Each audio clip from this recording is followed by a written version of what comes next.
देखिए online class के क्रम में क्लास 12 का सब्जेक्ट फिजिक्स और उसका दूसरा चैप्टर है वैद्युत फ्लक्स तथा गॉस की प्रमेय। आज जो हम अध्ययन करेंगे वो वैद्युत फ्लक्स और गॉस की प्रमेय चैप्टर का अध्ययन करेंगे। वैद्युत जो है वो हमने पिछले चैप्टर में पढ़ी थी और वहाँ पर जो आवेश पढ़ा था, आवेश था, तो आवेश के गुणों का जो अध्ययन था वो कूलाम के नियम की सहायता से किया गया था। परंतु कूलाम का जो नियम था वो केवल बिंदु आवेशों के लिए या बिंदु आवेशों तक ही सीमित था। अब जो ये गॉस की प्रमेय है, गॉस की प्रमेय की सहायता से जो एक बड़ा पृष्ठ होता है, सतत पृष्ठ होता है, समतल पृष्ठ होता है, उस पर जो वैद्युत क्षेत्र की गणना की जाती है वो गॉस की प्रमेय की सहायता से की जाती है। वैद्युत फ्लक्स को पढ़ने के लिए हम इस चैप्टर में देखेंगे कि एक तो उससे पहले देखेंगे वैद्युत आवेश। वैद्युत आवेश जो पिछले चैप्टर में हमने पढ़ा दिया था। यहाँ पर देखेंगे क्षेत्रफलीय सदिश, क्षेत्रफलीय सदिश जो वैद्युत फ्लक्स में आएगा। उसके बाद पढ़ेंगे घन कोण, उसके बाद पढ़ेंगे वैद्युत फ्लक्स, वैद्युत फ्लक्स,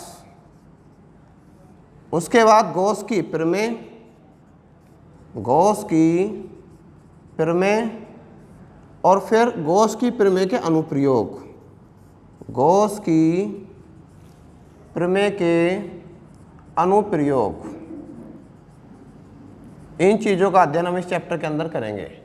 वैद्युत आवेश आपको पिछले चैप्टर में बता दिया था। यहाँ पर अब हम देखेंगे क्षेत्रफलीय सदिश, क्षेत्रफलीय सदिश। फिजिक्स की जो अधिकांश संकल्पनाएं हैं उसमें क्षेत्रफल को अदिश राशि माना गया है, परंतु वैद्युत फ्लक्स की संकल्पना में क्षेत्रफल को सदिश राशि माना गया है। इसके लिए हम ये देख लेते हैं कि कहीं पर तीन एक्सिस हैं, एक एक्स एक्सिस, दूसरी वाई एक्सिस और तीसरी है जेड एक्सिस। ये अक्षों का कटान बिंदु है ओ। जब हम अक्षों में देखते हैं कि जो यहाँ पर जेड अक्ष होगी वो बिल्कुल इस तरह से होगी, यानी कि जो अक्ष होती है एक्स, वाई और जेड तीनों एक दूसरे के परपेंडिकुलर होती हैं। एक्स के जेड के बीच का कोण 90 होगा, जेड के वाई के बीच का कोण 90 होगा, एक्स के और वाई के बीच का कोण 90 होगा। तो हम ये देखते हैं कि हम एक्स वाई प्लेन है, ये इस प्लेन में कोई स्क्वायर ड्रॉ कर लेते हैं और इस स्क्वायर की जो डायरेक्शन है वो साइड है वो ए है। एक उसकी मान लेंगे ए, वी, सी और डी, ये चार भुजाएं हैं ए बी सी डी। सामान्यतः हम अगर हाई स्कूल या फर्स्ट ईयर के बच्चे से ही पूछते हैं कि भाई वर्ग का क्षेत्रफल क्या होगा, तो वर्ग का क्षेत्रफल वो बताता है ए इंटू ए, यानी कि ए स्क्वायर। लेकिन जो बच्चा इंटरमीडिएट में आ जाता है, जो अदिश और सदिश राशि का बहुत गहराई से अध्ययन कर लेता है, वो ये कहता है कि ये a इंटू ए नहीं, a क्रॉस a है। तो हम देखते हैं अगर a क्रॉस a में वो कहता है कि स्क्वायर का जो एरिया होगा, स्क्वायर का एरिया जो होगा वो AB क्रॉस BC होगा। AB क्रॉस BC होगा तो हम देखते हैं कि AB सदिश रूप में भुजा है A, दूसरी जो भुजा है BC वो भी कितनी है A। AB और BC के बीच का कोण कितना है 90। तो आपको पढ़ाया था A क्रॉस B का फॉर्मूला होता है AB साइन थीटा। तो ये कितना हो जाएगा साइन 90। तो A कितना हो गया A स्क्वायर, क्योंकि साइन 90 का मान कितना होता है 1। तो हम देखते हैं कि क्षेत्रफल सदिश, उसका क्षेत्रफल को सदिश राशि मानने के बाद भी उसका स्क्वायर का एरिया कितना आया A स्क्वायर। तो यहाँ पर जो हम करेंगे क्षेत्रफलीय सदिश की जो वैद्युत फ्लक्स में यूज होगा उसमें यहाँ पर क्षेत्रफल को सदिश राशि माना गया है।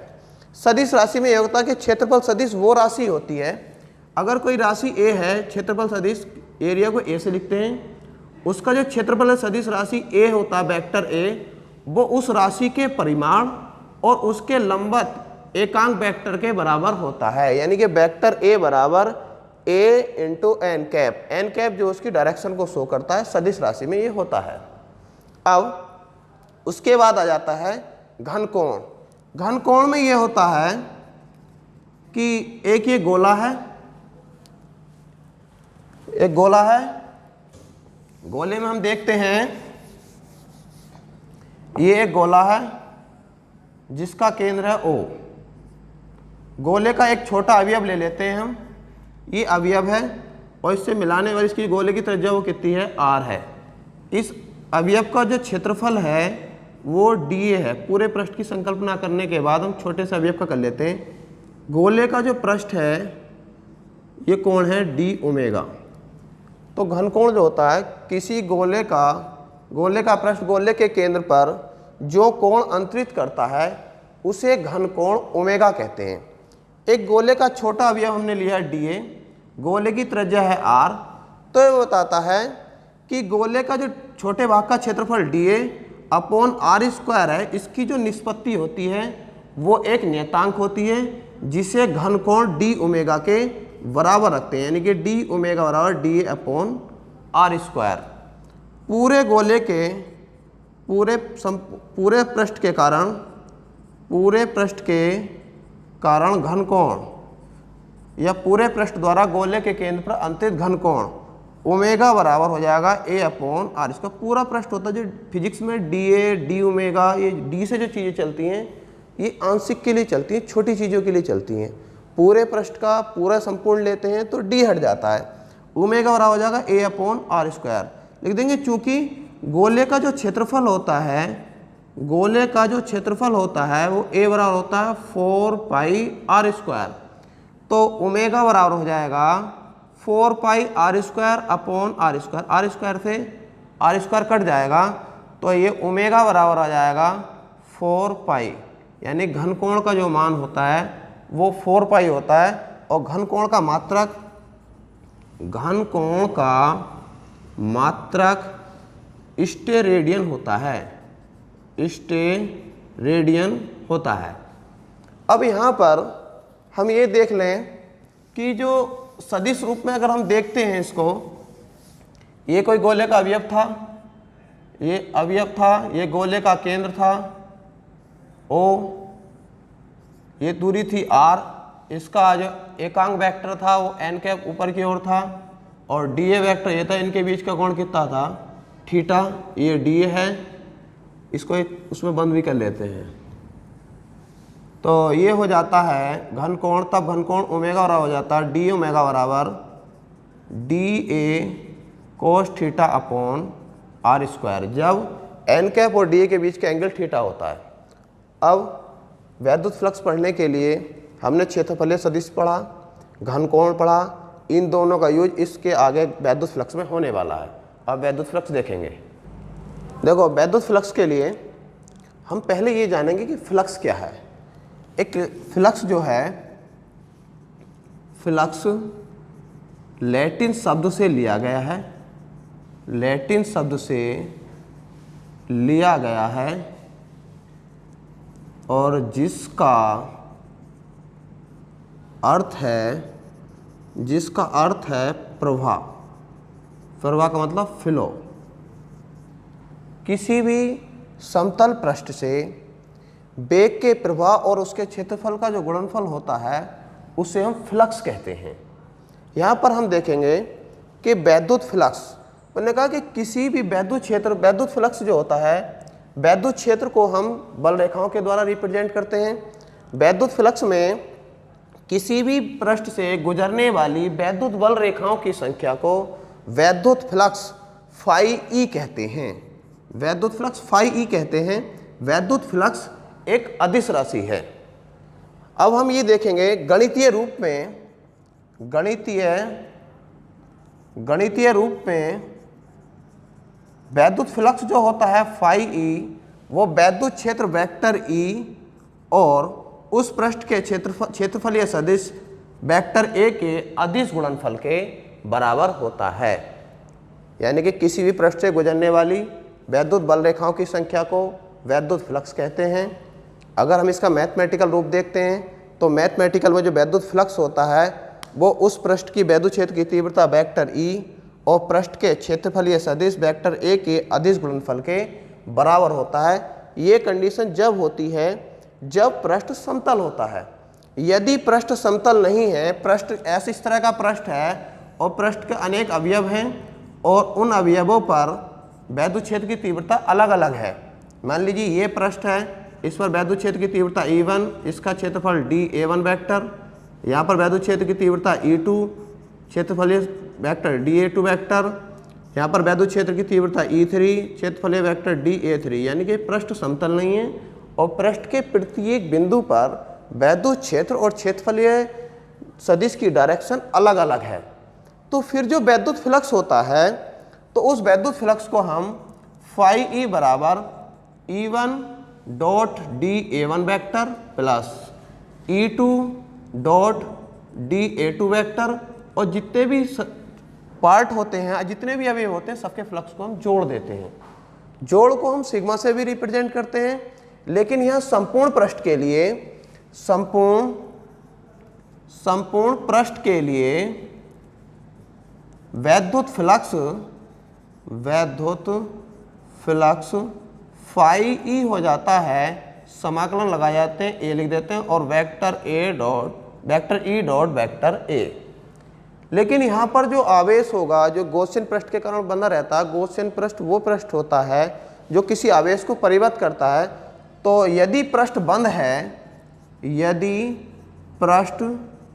है, तब फाई ई बराबर, ई से क्लोज समाकलन बोलते हैं, बंद समाकलन, यहाँ पर इसमें बीच में सर्किल बना देते हैं समाकलन के, तो ये हो जाता है वेक्टर ई डॉट वेक्टर ए।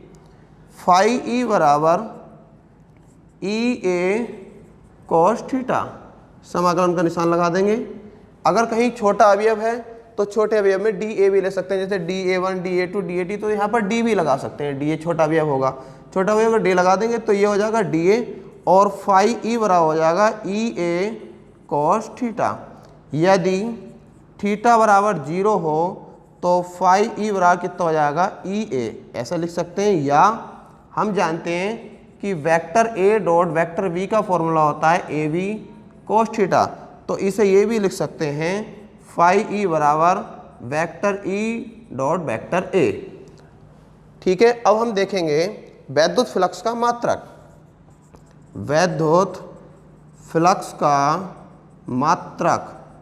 फ्लक्स का जो फॉर्मूला होता है, फाई ई बराबर वेक्टर ई डॉट वेक्टर ए होता है। ई वैद्युत क्षेत्र की तीव्रता है, ए क्षेत्रफल है। वैद्युत क्षेत्र की तीव्रता का मात्रक होता है न्यूटन प्रति कूलम और क्षेत्रफल का मात्रक होता है मीटर स्क्वायर। तो वैद्युत फ्लक्स का मात्रक होगा, वैद्युत फ्लक्स का मात्रक न्यूटन मीटर स्क्वायर प्रति कूलम। इसके बाद हम देखेंगे वैद्युत फ्लक्स की बीमा। अभी बताया था आपको वैद्युत फ्लक्स का मात्रक, वैद्युत फ्लक्स का मात्रक था न्यूटन मीटर स्क्वायर प्रति कूलम। अब जब इसकी बीमा लिखेंगे, बीमा न्यूटन किसका मात्रक होता है, बल का, और बल की बीमा होती है mL/t-2। मीटर लंबाई का मात्रक होता है और लंबाई की बीमा होती है L, 2 पावर है 2, ऐसे लगा देंगे। कूलम आवेश का मात्रक होता है और आवेश की बीमा होती है AT। तो ये हो जाएगा mL/t-2 और L की पावर 2 ये हैं, L की पावर 2। नीचे A और T को ऐसे ही लिखेंगे। ऊपर हम देखते हैं M ऐसा ही, L की 2 पावर ये है, एक ये है, L की पावर कितनी हो जाएंगी 3, T की पावर -2 ये है, एक नीचे से ऊपर जाएगी T की पावर -3 और A की पावर कितनी होगी -1। यानी कि वैद्युत फ्लक्स की बीमा हो गई mL3 T-3 और A-1। वैद्युत फ्लक्स हो गया। अब इसके बाद पढ़ेंगे हम गॉस की प्रमेय। देखिए, अब इस चैप्टर का हम एक बहुत महत्वपूर्ण टॉपिक गॉस की प्रमेय पढ़ने जा रहे हैं। गॉस एक साइंटिस्ट का नाम था और उन्होंने एक प्रमेय दी थी। उन्होंने बताया था कि यदि कोई बिंदु है O, जिस पर +Q आवेश रखा है, बिंदु O से R दूरी पर कोई बिंदु P है जिससे गुजरता हुआ हम एक पृष्ठ खींचते हैं, जिसे गॉसियन पृष्ठ कहते हैं। गॉसियन पृष्ठ, अब गॉसियन नाम आया, मैं आपको बता दूं, किसी भी आवेश को परिबद्ध करने वाला पृष्ठ गॉसियन पृष्ठ कहलाता है।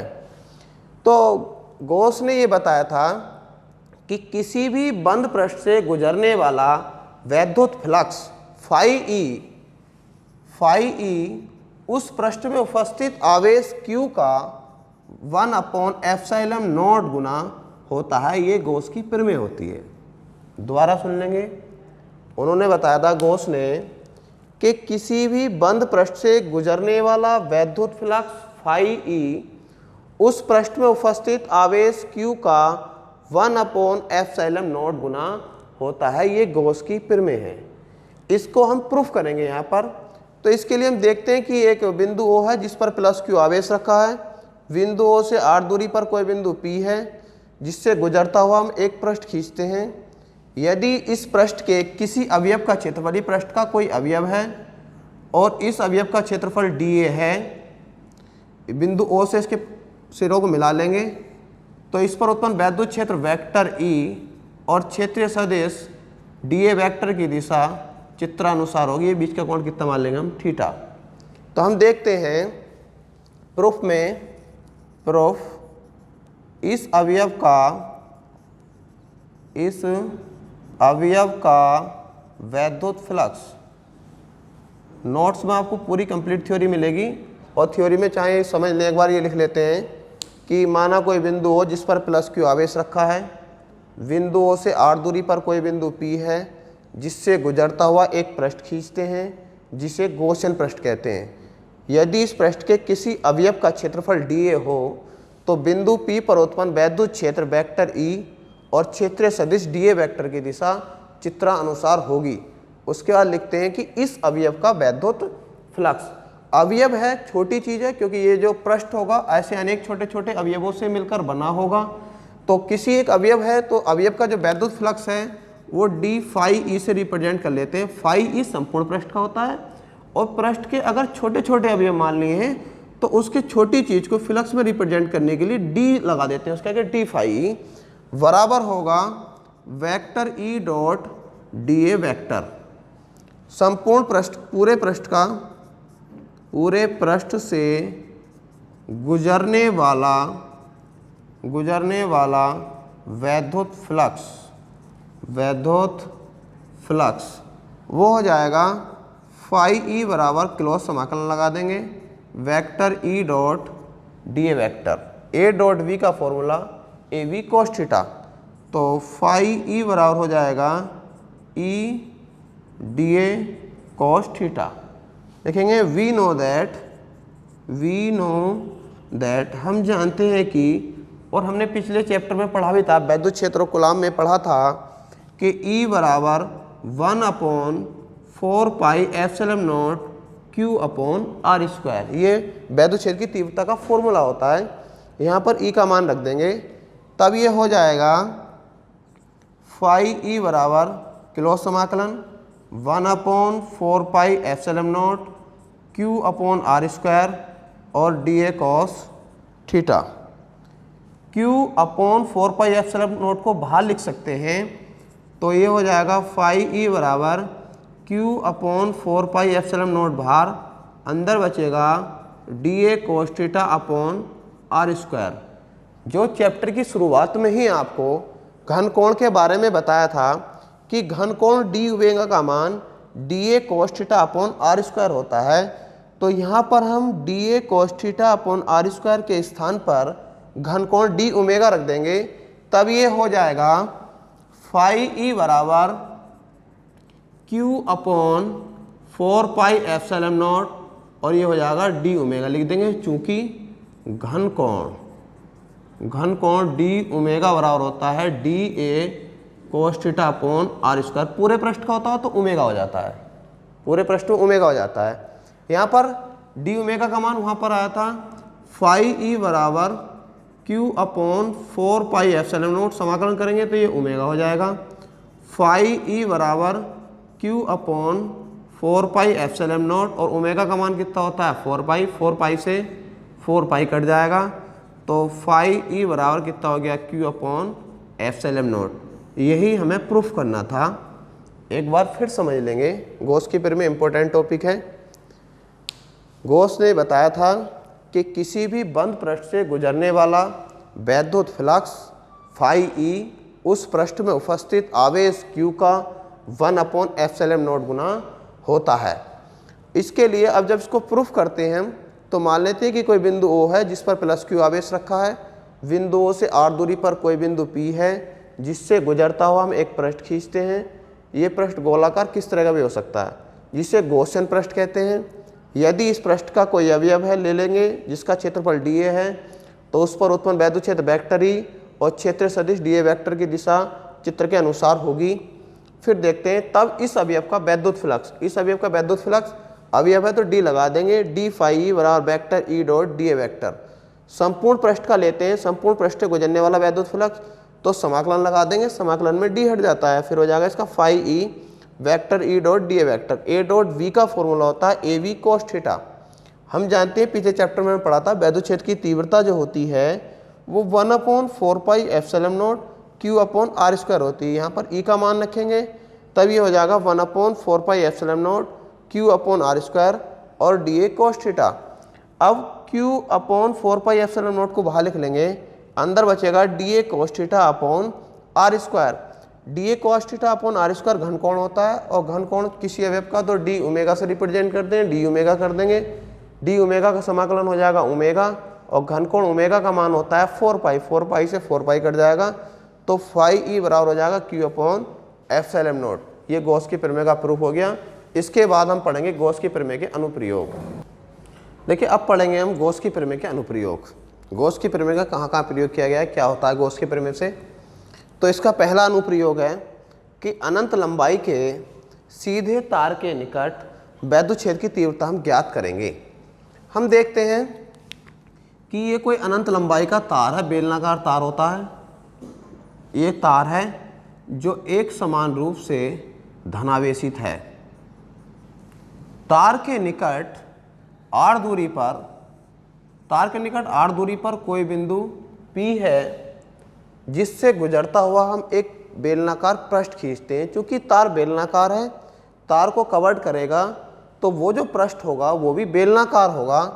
तो बिंदु P से गुजरता हुआ हम एक बेलनाकार पृष्ठ खींचते हैं। इस पृष्ठ की जो लंबाई है वो L है, इस पृष्ठ की लंबाई है L। वो यदि इस पृष्ठ के कोई अवयव है, ये अवयव है पृष्ठ का, इस अवयव का क्षेत्रफल dA हो तो बिंदु P पर उत्पन्न वैद्युत क्षेत्र वेक्टर E और क्षेत्रीय सदिश dA वेक्टर की जो डायरेक्शन होगी वो चित्रानुसार होगी। क्षेत्रफलीय जो सदिश होता है वो हमेशा पृष्ठ के लंबवत होता है।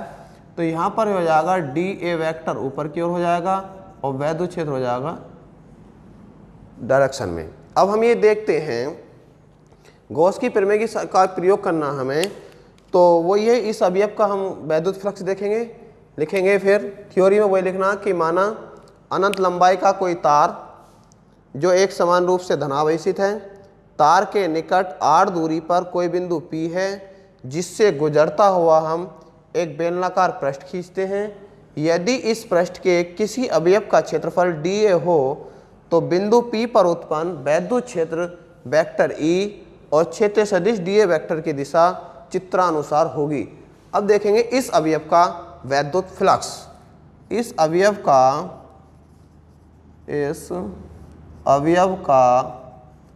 वैद्युत फ्लक्स, इस अवयव का वैद्युत फ्लक्स होगा तो d फाई E बराबर vector E dot dA vector. A dot पूरे गॉसियन पृष्ठ से गुजरने वाला वैद्युत फ्लक्स वो हो जाएगा फाई E बराबर क्रॉस समाकलन लगाते हैं vector E dot dA vector. Phi E बराबर A डॉट V का फॉर्मूला खोलेंगे E dA cos थीटा। यदि थीटा बराबर 0 हो तो फाई E बराबर E dA cos 0, cos 0 का मान होता है 1। तो ये हो जाएगा फाई E बराबर किलो समाकलन ई डी ए, तो ये हो जाएगा फाई ई बराबर ई ए। अब हमें यहाँ पर वैद्युत क्षेत्र की तीव्रता निकालनी है, गॉस की प्रमेय की सहायता से निकालनी है। तो गॉस की प्रमेय होती है फाई ई बराबर क्यू अपॉन एप्सिलॉन नॉट, तो फाई ई की जगह रख देंगे हम क्यू अपॉन एप्सिलॉन नॉट बराबर ई, और जो बेलन होता है, बेलनाकार पृष्ठ का क्षेत्रफल होता है वो 2 पाई आर एल होता है, जो उसका वक्र पृष्ठ होता है। 2 पाई आर एल को बटे मिल जाएंगे, ई बराबर Q upon 2 pi epsilon not R L. Q upon L जो होता है उसे रेखीय पृष्ठ घनत्व लैम्डा कहते हैं। ई बराबर आ जाएगा 1 अपॉन 2 पाई एप्सिलॉन नॉट और लैम्डा अपॉन आर, जहाँ लैम्डा बराबर क्यू अपॉन एल। इसको अभी बताएंगे कि रेखीय पृष्ठ घनत्व क्या होता है, जिसका इसमें यूज हुआ है। यहाँ पर इसे 4 पाई करने के लिए नीचे 2 से मल्टीप्लाई कर लो, ऊपर 2 से मल्टीप्लाई कर लो, तो ई बराबर हो जाएगा 1 अपॉन 4 पाई एप्सिलॉन नॉट और 2 लैम्डा अपॉन आर। ये होता अनंत लंबाई के सीधे तार के निकट वैद्युत क्षेत्र की तीव्रता का व्यंजक। अब जो इसमें आया है लैम्डा, जहाँ जो अभी लैम्डा बराबर लिखा था क्यू अपॉन एल, तो ये होता है रेखीय आवेश घनत्व। वो बताता है यदि किसी एल लंबाई के पृष्ठ पर क्यू आवेश वितरित हो तो एकांक लंबाई पर वितरित आवेश को पृष्ठ का रेखीय आवेश घनत्व लैम्डा कहते हैं, अर्थात लैम्डा बराबर होता है क्यू अपॉन एल। तो इसकी परिभाषा फिर से समझ लेंगे, एकांक लंबाई पर वितरित आवेश को पृष्ठ का आवेश घनत्व लैम्डा कहते हैं, रेखीय आवेश घनत्व लैम्डा कहते हैं। रेखीय आवेश घनत्व का जो मात्रक होता है, रेखीय आवेश घनत्व का मात्रक, आवेश का मात्रक कितना होता है कूलाम, और लंबाई का मात्रक कितना होता है मीटर, तो रेखीय आवेश घनत्व का मात्रक होता है कूलाम मीटर। बस ये डेरिवेशन यहाँ पर पूरा हो जाता है। इसके बाद अब हम दूसरा डेरिवेशन देखेंगे। अब गॉस की प्रमेय की दूसरी एप्लीकेशन है कि अनंत विस्तार की समतल अचालक प्लेट के कारण वैद्युत क्षेत्र की तीव्रता। हम देखते हैं कि अनंत विस्तार की कोई प्लेट है, अचालक प्लेट है। अचालक होती है प्लेट, कोई भी चीज़ अचालक होती है तो आवेश उसके अंदर होता है, पृष्ठ पर कोई भी आवेश नहीं होता है। ये अचालक प्लेट है। अचालक वो होते हैं जिनमें विद्युत का प्रवाह नहीं होता है। ये अचालक प्लेट है, ये एक समान रूप से धनावेशित है, ये एक समान रूप से धनावेशित है। हम देखते हैं कि इस प्लेट के निकट बिंदु पर हमें वैद्युत क्षेत्र की तीव्रता ज्ञात करनी है। प्लेट के बाहर हम मान लेते हैं कोई बिंदु P है, बिंदु इधर P है तो बिंदु को इधर भी मान सकते हैं, वो बिंदु मान लेते हैं हम P'। आपको बताया है गॉस की प्रमेय में कि वो आवेश को परिवर्तित करने वाला पृष्ठ होना चाहिए, तो P और P' से गुजरता हुआ हम एक बेलनाकार पृष्ठ खींच लेते हैं जो इन दोनों बिंदुओं को कवर करता है।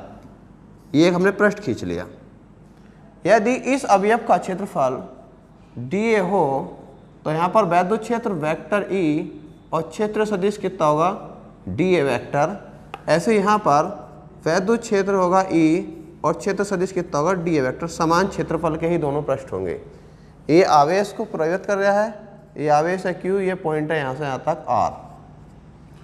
तो अब जब इसे बेलनाकार पृष्ठ हो गया, बेलनाकार पृष्ठ के दो सिरे हैं, एक P है, एक का पॉइंट P है, दूसरे का कितना है P'।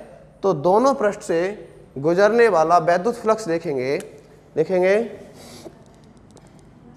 दोनों पृष्ठ से, दोनों सिरों से गुजरने वाला वैद्युत फ्लक्स d फाई E बराबर होगा vector E dot dA vector plus vector E dot dA vector. पूरे पृष्ठ के कारण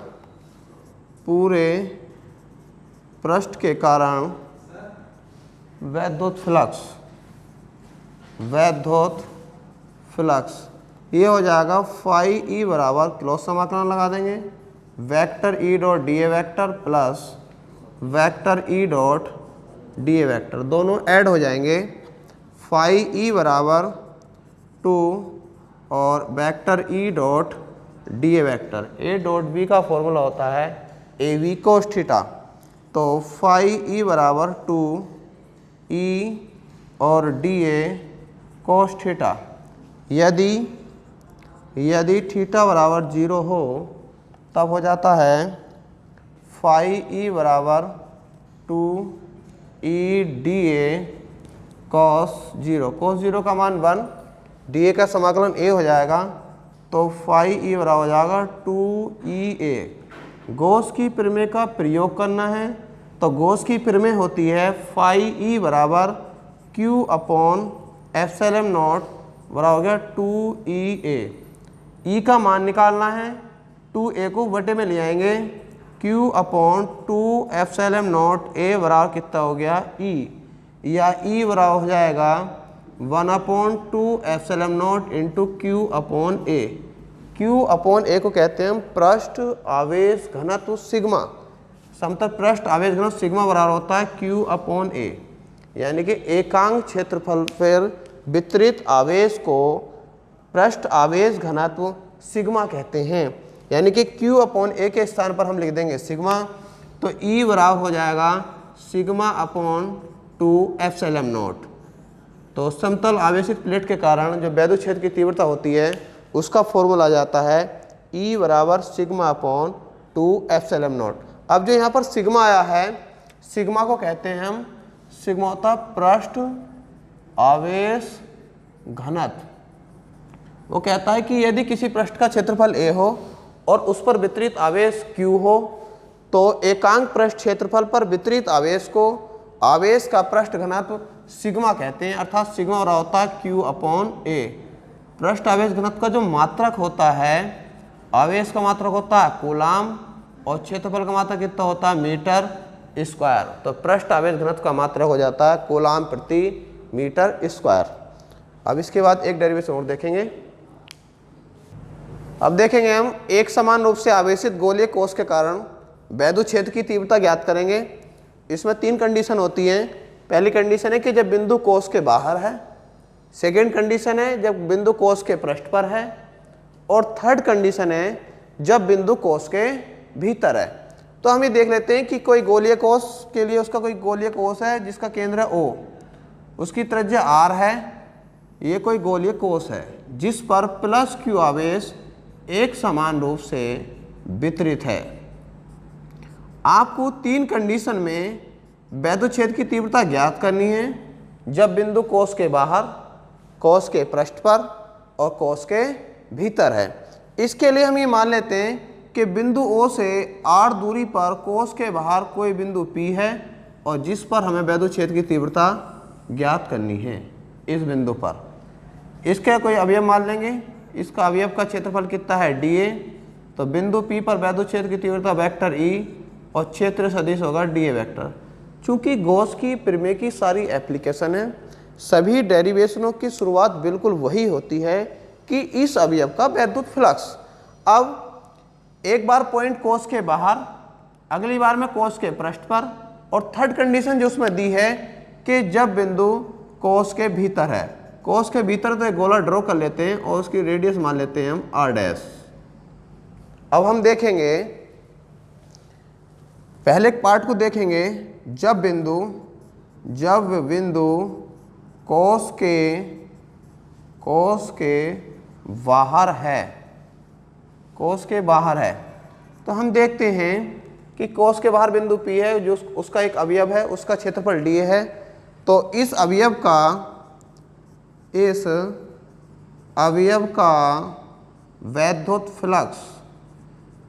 वैद्युत फ्लक्स, सारे डेरिवेशनों की बिल्कुल शुरुआत यही है कि d फाई ई बराबर vector E dot dA vector.